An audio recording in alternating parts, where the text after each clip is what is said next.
خداوند یسوع مسیح کے خوبصورت اور جلالی نام میں آپ سبوں کی سلامتی ہو، آپ کی بھی ہو، اور آپ سبوں کو قیامت المسیح مبارک ہو۔ آپ کو بھی مبارک ہو۔ خداوند کا شکر کرتے ہیں کہ خدا نے اپنے بیٹے ہمارے خداوند یسوع مسیح کو زمین پر بھیجا تاکہ وہ میری اور آپ کی بلکہ پوری انسانیت کی لعنت کو اپنے اوپر لے اور صلیب پر جان دے، اور کلام مقدس کے مطابق 3 دن قبر کے اندر رہ کر موت اور قبر پر فتح پائے۔ تو خداوند کے حضور اس بات کے لیے شکر گزار ہیں کہ خدا کے بیٹے یسوع مسیح نے موت اور قبر پر فتح پائی۔ ہاللویا! وقت کو ضائع کیے بغیر بائبل مقدس میں سے اپنی رہنمائی کے لیے کرنتھیوں کے نام پالوس رسول کا پہلا خط اور اس کا 15واں باب اور اس کی آیت نمبر 3 اور 4 اپنی رہنمائی کے لیے تلاوت کریں گے۔ کرنتھیوں کے نام پالوس رسول کا خط 15واں باب اور اس کی آیت نمبر 3 اور 4۔ پہلا کرنتھیوں 15واں باب آیت نمبر 3 اور 4۔ کلام اقدس میں لکھا ہے، چنانچہ میں نے سب سے پہلے تم کو وہی بات پہنچا دی جو مجھے پہنچی تھی کہ مسیح کتاب مقدس کے مطابق ہمارے گناہوں کے لیے ہوا اور دفن ہوا، اور تیسرے دن کتاب مقدس کے مطابق جی اٹھا۔ زندہ کلام کے پڑھے اور سنے جانے کے وسیلہ سے ہم سبوں کو برکت ملے، آمین۔ یاد رہے جی، خداوند یسوع مسیح کا مردوں میں سے جی اٹھنا بہت ضروری تھا۔ اور کیوں ضروری تھا؟ وہ کون سی وجوہات ہیں جن کی وجہ سے یسوع مسیح کا مردوں میں سے زندہ ہونا بڑا اہم اور بڑا ضروری تھا؟ اور اس کی سب سے پہلی وجہ کلام اقدس میں سے جو حوالہ ہم نے تلاوت کیا ہے، اسی میں وہ پہلی وجہ کا بیان پایا جاتا ہے۔ پہلا بیان ہم اسی میں سے پڑھتے ہیں اور ہم سنتے ہیں۔ ہم نے سنا ہے کہ مسیح کتاب مقدس کے مطابق ہوا اور دفن ہوا اور تیسرے دن مردوں میں سے جی اٹھا۔ اس کا مطلب ہے کہ یسوع مسیح کا جی اٹھنا اس لیے اہم تھا، اس لیے بڑا ضروری تھا، تاکہ کلام مقدس کے اندر جو انبیاء نے جو پیشن گوئیاں کی تھیں ان کی تصدیق ہو سکے۔ اور آج کے دن تاریخی اعتبار سے 2000 سال پہلے یسوع مسیح نے مردوں میں سے زندہ ہو کر انبیاء کی پیشن گوئیوں کی تصدیق کی۔ اس لیے یسوع مسیح کا مردوں میں سے زندہ ہونا یہ بڑا ضروری تھا، کیونکہ اگر یسوع مسیح مردوں میں سے زندہ نہ ہوتے تو کلام اقدس کے اندر مرقوم پیشن گوئیاں جو ہیں اگر نہ پوری ہوتی تو انبیاء جھوٹے ٹھہرتے، لیکن یسوع مسیح نے ان سارے انبیاء کی پیشن گوئیوں کو سچ ثابت کرنے کے لیے جی اٹھے، تاکہ ان کی پیشن گوئیوں کو سچ ثابت کیا جائے کہ جو انبیاء نے میرے حق میں میری بابت پیشن گوئیاں کی تھیں وہ آج سب پوری ہوئی۔ یسوع مسیح نے مردوں میں سے زندہ ہو کر انبیاء کی پیشن گوئیوں کی جو کتاب اقدس کے اندر موجود ہیں ان کی تصدیق کی۔ اس لیے یہ بڑا ضروری تھا کہ یسوع مسیح مردوں میں سے زندہ ہوتے۔ اور یاد رکھیں، یسوع مسیح کا مردوں میں سے زندہ ہونا اس لیے بھی بڑا ضروری تھا کیونکہ یسوع مسیح نے اپنی زبان مبارک میں سے بھی یہ کہا تھا کہ ضرور ہے کہ ابن آدم دکھ اٹھائے اور پھر وہ مردوں میں سے جی اٹھے۔ اور یسوع مسیح نے جو پیشن گوئیاں کی تھی اس کی تصدیق کرنے کے لیے بھی یسوع مسیح جی اٹھے۔ اس لیے یسوع مسیح کا جی اٹھنا اس کی اپنی پیشن گوئیوں کی تصدیق کے لیے ضروری تھا۔ اور تیسرے نمبر پر یسوع مسیح کا جی اٹھنا اس لیے بھی ضروری تھا تاکہ دوسروں کو جلانے والی قدرت خود زندہ ہو کر دوسروں کو یہ ثابت کر دے کہ اگر میں دوسروں کو زندگی دے سکتا ہوں تو میں خود بھی موت میں سے گزر کر زندہ ہو سکتا ہوں۔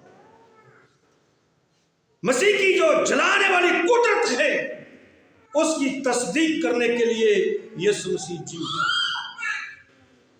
کیونکہ اگر یسوع مسیح مردوں میں سے زندہ نہ ہوتے تو جلانے والی قدرت کی تصدیق نہ ہوتی۔ اور چوتھی بات، یسوع مسیح اپنی قیامت کی تصدیق کرنے کے لیے جی اٹھے، کیونکہ اس نے کہا تھا قیامت اور زندگی میں ہوں۔ اگر وہ مر گیا لیکن پھر جی اٹھا، اپنی قدرت کے سبب سے، جلانے والی قدرت کے سبب سے وہ جی اٹھا۔ اس لیے یسوع مسیح اپنی قیامت کی تصدیق کرنے کے لیے جی اٹھے تاکہ اس کی قیامت کی بھی تصدیق ہو جائے کہ وہ جی اٹھا، اور جیسے وہ جی اٹھا ہے اس پر ایمان لانے والے بھی ایک دن آئے گا کہ وہ بھی جی اٹھیں گے، وہ بھی جیئیں گے۔ اور پانچویں نمبر پر یسوع مسیح مردوں میں سے اس لیے جی اٹھا تاکہ موت پر فتح کی تصدیق ہو کہ یسوع موت پہ فاتح ہے۔ یسوع نے جو صلیب پر یہ اعلان کیا کہ اے موت تیرا ڈنگ کہاں رہا، اس کی تصدیق کرنے کے لیے یسوع مسیح جی اٹھے۔ اور آخری بات، چھٹی بات، کہ یسوع مسیح کا مردوں میں سے جی اٹھنا اس لیے ضروری تھا تاکہ گناہ کی معافی اور راست بازی کی تصدیق ہو سکے۔ کیونکہ عہد عتیق کے اندر ہم دیکھتے ہیں کہ جب بروں کا، چھتروں کا، بیلوں کا خون لے کر سردار کاہن سال میں ایک بار زندہ خدا کی حضوری میں جایا کرتا تھا تو خالی ہاتھ نہیں جایا کرتا تھا، بلکہ بروں اور بچڑوں کا خون لے کر پاک ترین مقام کے اندر ساری انسانیت کے گناہوں کی معافی کے لیے، چھٹکارے کے لیے، راست بازی کے لیے وہ زندہ خدا کی حضوری میں داخل ہوتا،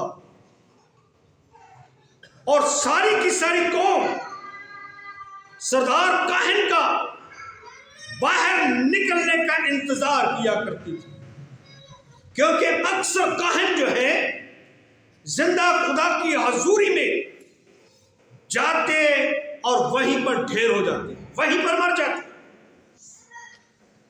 لیکن جو کاہن زندہ واپس لوٹتا، اس کے زندہ واپس لوٹنے کے باعث ساری کی ساری قوم اسرائیل یہ جان لیتی کہ ہمارے گناہوں کا کفارہ خدا نے قبول کیا، ہمیں گناہوں کی معافی مل گئی اور ہم زندہ خدا کی حضوری میں راست باز ٹھہر چکے ہیں۔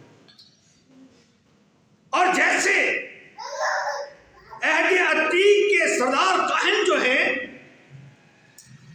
پاک ترین مقام سے کفارہ کا خون پیش کر کے زندہ واپس لوٹتے تو قوم کو یقین ہوتا، قوم اس بات سے واقف ہو جاتی کہ ہمارے گناہ معاف ہو چکے، ہم زندہ خدا کی حضوری میں راست باز کر چکے۔ ویسے ہی یسوع مسیح کا مردوں میں سے زندہ ہونا یہ ہم پر یہ واضح کرتا ہے، یہ اس بات کی یقین دہانی ہے کہ ہمارے گناہوں کا کفارہ جو یسوع مسیح نے صلیب پر دیا وہ خدا کی حضوری میں قبول ہو گیا اور ہم زندہ خدا کی حضوری میں راست باز ٹھہر چکے، اور اب ہمارے کھاتے میں راست بازی جو ہے وہ فری میں ہے۔ اب ہم زندہ خدا کی حضوری میں اس کے بیٹے پر ایمان لانے کے سبب سے ہم خدا کے حضور راست باز ٹھہرتے ہیں اور گناہوں کی معافی کو حاصل کرتے ہیں۔ اور یاد رہے یسوع مسیح کا جی اٹھنا جو ہے اس کے بے شمار گواہ بائبل مقدس کے اندر موجود، کیونکہ بائبل مقدس کے اندر یسوع مسیح کے جی اٹھنے کی بے شمار شہادتیں موجود ہیں۔ بہت سے لوگ ایسے اس دنیا کے اندر ہیں جن کے بارے میں یہ دعویٰ کیا جاتا ہے کہ وہ مردوں میں سے جی اٹھے، لیکن ان کی کتب مقدسہ میں سے کوئی ریفرنس، کوئی دلیل، کوئی گواہی ایسی نہیں ملتی۔ یہ واحد ایسی شخصیت ہے جو بائبل کے اندر ہے، یسوع مسیح ہے، اس کے زندہ ہونے کی گواہیاں، اس کے زندہ ہونے کے گواہ آسمان سے لے کر زمین تک موجود ہیں، کیونکہ اس کے گواہ آسمانی بھی ہیں اور اس کے گواہ زمینی بھی ہیں۔ اور سب سے پہلا آسمانی گواہ یسوع مسیح کے جی اٹھنے کا فرشتہ جس نے عورتوں سے کہا کہ وہ اب یہاں نہیں، وہ اپنے کہے کے مطابق مردوں میں سے جی اٹھا ہے۔ ہاللویہ۔ آسمان کے فرشتہ نے یسوع مسیح کے جی اٹھنے کی گواہی دی کہ وہ مردوں میں سے جی اٹھا، اور یہ جگہ دیکھو جہاں وہ رکھا گیا تھا، جہاں وہ پڑا ہوا تھا، اب وہ یہاں نہیں، اس کی قبر خالی ہے۔ ہاللویہ۔ آسمان کے فرشتہ نے، آسمانیوں نے یسوع مسیح کے جی اٹھنے کی گواہی دی۔ اور پھر زمین پر جو عورتیں صبح سویرے یسوع مسیح کی قبر پر اس لیے گئی تاکہ اس کی قبر کے اندر جا کر اس کی لاش پر خوشبودار عطر یا دیگر چیزیں ملیں، ان عورتوں نے بھی یسوع مسیح کے زندہ ہونے کی گواہی کو سنا، اور پھر یسوع مسیح کو آپ اپنی آنکھوں سے جی اٹھے دیکھا۔ یسوع مسیح نے آپ ان کے ساتھ باتیں کی اور ان سے کہا کہ میرے بھائیوں سے کہو کہ وہ گلیل کو چلے جائیں، کیونکہ میں ان سے پہلے وہاں پر پہنچوں گا اور وہاں ان کو ملوں گا۔ اور ان عورتوں نے یسوع مسیح کے جی اٹھنے کی گواہی دی۔ اور پھر تیسرے نمبر پر رومی پہرے دار جو یسوع مسیح کی قبر پر پہرا دے رہے تھے تاکہ کہیں اس کے شاگرد آ کر اس کی لاش کو اٹھا کر نہ لے جائیں۔ وہ پہرے دار جو قبر پر پہرا دے رہے تھے، آسمان سے فرشتہ آیا اور ایک بڑا بھونچال آیا، اور اس کے بھونچال کے سبب سے زمین لرزی اور اس نے پتھر کو قبر کے منہ سے لڑکا دیا اور قبر کے پتھر پر بیٹھ گیا، اور قبر کے پتھر پر بیٹھ کر ان نے اعلانیہ للکارا، کیونکہ اس کا قبر کے پتھر پر بیٹھنا اس بات کی للکار تھی کہ اے ابلیس کے حواریوں، اختیار والوں، میں یہاں پر پتھر پر بیٹھا ہوں، اگر کسی کے اندر یہ جرأت ہے، کسی کے اندر یہ ہمت ہے، کسی کے اندر یہ طاقت ہے، تو میں یہاں بیٹھا ہوں، آ کر اس پتھر کو دوبارہ اس قبر کے منہ پر رکھ کے دکھاؤ۔ اور وہ پہرے دار جنہوں نے یہ سارے کا سارا ماجرا دیکھا، انہوں نے جا کر سردار قائنوں سے بیان کیا۔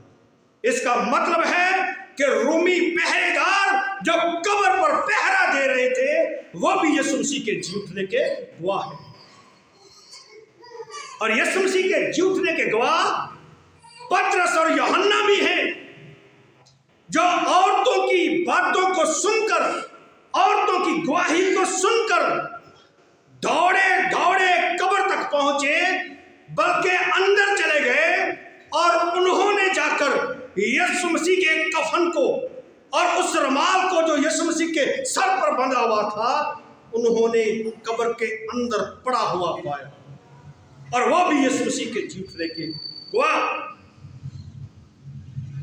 اور پھر یسوع مسیح کے جی اٹھنے کے گواہ دو شاگرد جو اماؤس کی راہ پر جا رہے تھے، ان پر بھی یسوع مسیح ظاہر ہوا، اور وہ بھی واپس لوٹے اور یروشلم کے اندر آ کر شاگردوں کو گواہی دی کہ وہ جی اٹھا ہے۔ اور پھر اس کے بعد ہم دیکھتے ہیں توما، جو شک کرتا تھا، جو ماننے والا نہیں تھا، کیونکہ وہ یہودی ذہنیت کا مالک تھا، کیونکہ یہودی جب تک اپنی آنکھوں سے دیکھ نہ لیں، کوئی نشان نہ طلب کر لیں، اتنی دیر تک یقین نہیں کرتے۔ اس لیے اس نے کہا کہ جب تک میں یسوع کے ان زخموں کے اندر، پسلی کے اندر جہاں بھالا لگا تھا، جب تک میں ہاتھ ڈال کر دیکھ نہ لوں، اتنی دیر تک یقین نہیں کروں گا کہ وہ جی اٹھا۔ اور بلاخر یسوع مسیح نے اسے یقین دلانے کے لیے، اس کے شک کو ایمان میں بدلنے کے لیے، یسوع مسیح ان کے درمیان موجود ہوا، اور یسوع مسیح نے توما سے کہا کہ اے توما، آ اور ہاتھ ڈال کر دیکھ لے کہ میں ہی ہوں۔ اور اس نے پھر یقین کیا اور اس نے اقرار کیا، اے میرے خداوند، اے میرے خدا۔ اس نے پھر اقرار کیا، اور اس کے ساتھ ساتھ 7 شاگرد جو جھیل پر مچھلیاں پکڑ رہے تھے، وہ بھی یسوع مسیح کے جی اٹھنے کے گواہ، کیونکہ یسوع ان پر بھی ظاہر ہوا۔ اور پھر اس کے بعد وہ گلیل کے پہاڑ پر جانے والے 11 شاگرد یسوع مسیح کے جی اٹھنے کے گواہ، کیونکہ یسوع مسیح ان سے بھی وہاں پر ملا اور ان سے باتیں کی، اور وہ 11 شاگرد یسوع مسیح کے جی اٹھنے کے گواہ۔ اور پھر کرنتھیوں کے خط کے 15ویں باب کی پہلی 8 آیات کو جب ہم پڑھتے ہیں، تو وہاں پر پالوس کہتا ہے کہ جی اٹھنے کے جو گواہ ہیں ان میں ایک ترتیب دیتا ہے کہ سب سے پہلے پطرس، اور پھر یعقوب، اور پھر 12 رسول، ان پر یسوع مسیح ظاہر ہوا، اور پھر لکھا ہے 500 سے زائد بھائیوں کو وہ دکھائی دیا۔ 500 سے زائد بھائی جو ہیں وہ یسوع مسیح کے جی اٹھنے کے گواہ۔ اور آخر میں پالوس رسول بذات خود یسوع مسیح کے جی اٹھنے کا گواہ، کیونکہ وہ جب دمشق کی راہ پر جا رہا تھا تو یسوع اس پر بھی اس وقت ظاہر ہوا۔ اس کا مطلب ہے کہ آسمان سے لے کر زمین تک یسوع مسیح کے جی اٹھنے کے گواہ بے شمار ہیں۔ اور آج ہم سب بھی یسوع مسیح کے جی اٹھنے کے گواہ ہیں. آمین. آئے پھر اس گواہی کو جو یسوع مسیح کے جی اٹھنے کی ہم تک پہنچی، اس جی اٹھنے کی گواہی کو دوسرے لوگوں تک، دوسری قوموں تک پہنچائیں. خدا آپ کو برکت دے. آمین.